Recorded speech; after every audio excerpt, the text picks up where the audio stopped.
Okay guys, let's build the craft together.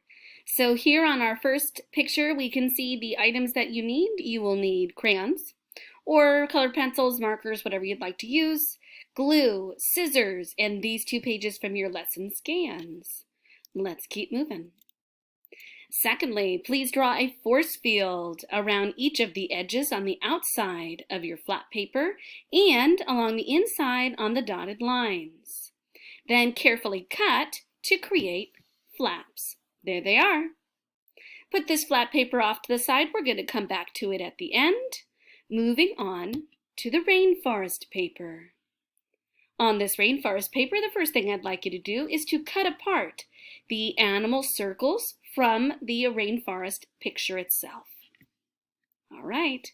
Then what I did was I took a moment to color each of the animals and inside their circles, and I cut out each circle.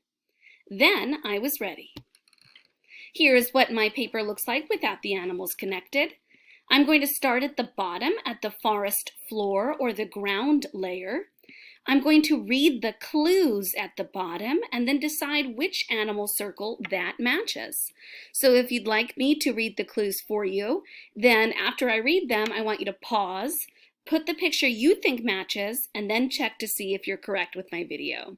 So firstly, the first one is a tapir, which says, "My hooves keep me on the forest floor."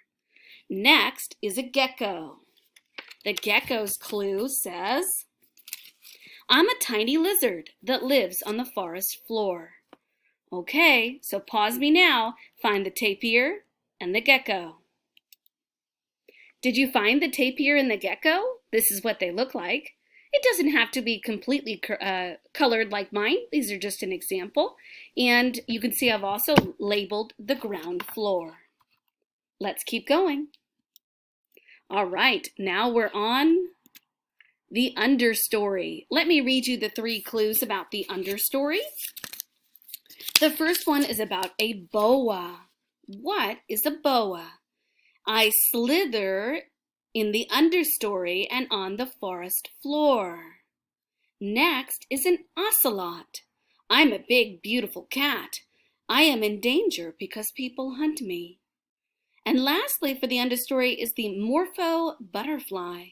I flit and flutter through the canopy and the understory. Let's see. Pause me now. Place the animals that you believe belong in the understory, and then press play again to check your answers. Here is the understory. We have a boa, we have the ocelot, and the morpho butterfly. Moving forward to the canopy. Let me read to you the clues from the canopy. The canopy has a 3-toed sloth. He hangs upside down from tree branches. Some of you use the sloth as your all God's creation animal. Make sure that when you glue him down, he's upside down the way he prefers to be. Then we have the red-eyed tree frog. During the day, I hide in the trees and sleep. So for the red-eyed tree frog, I made sure to color his eyes red. Let's check it out. Pause me now. Place those pictures down. See if you're correct. Here they are. Here are the animals of the canopy. Lastly, the emergent layer. Emerging means to come through. So this is in a layer where the trees actually come through most of the canopy and they receive the most sun. Here you will find 2 birds. One is a toucan, who is a brightly colored and very noisy. You will also find the harpy eagle, which nests in tall trees. Let's check them out. Did you notice what Mrs. Smith did? She glued the harpy eagle where the toucan's supposed to be. Sometimes I'm not sure, Mrs. Smith, so I'm going to have to change mine, but I hope that you don't make the same mistake I did. Luckily, mistakes are okay. It means that we're learning, and it tells Mrs. Smith she might need to slow down. So here are all of our layers of the rainforest. the tropical rainforest. Now, you probably read the caption at the bottom of your paper, which states that this is a South American rainforest. And these are obviously not all of the animals and plants that you will find there, but a good example. And I liked this example because it has lots of animals from our All God's Creation projects. Do you see yours? All right, so here is an example of how Mrs. Smith colored in her rainforest. It's not the exact way you have to do it. You can just use mine as an example. Here is how we glue that top page that we put to the side at the beginning.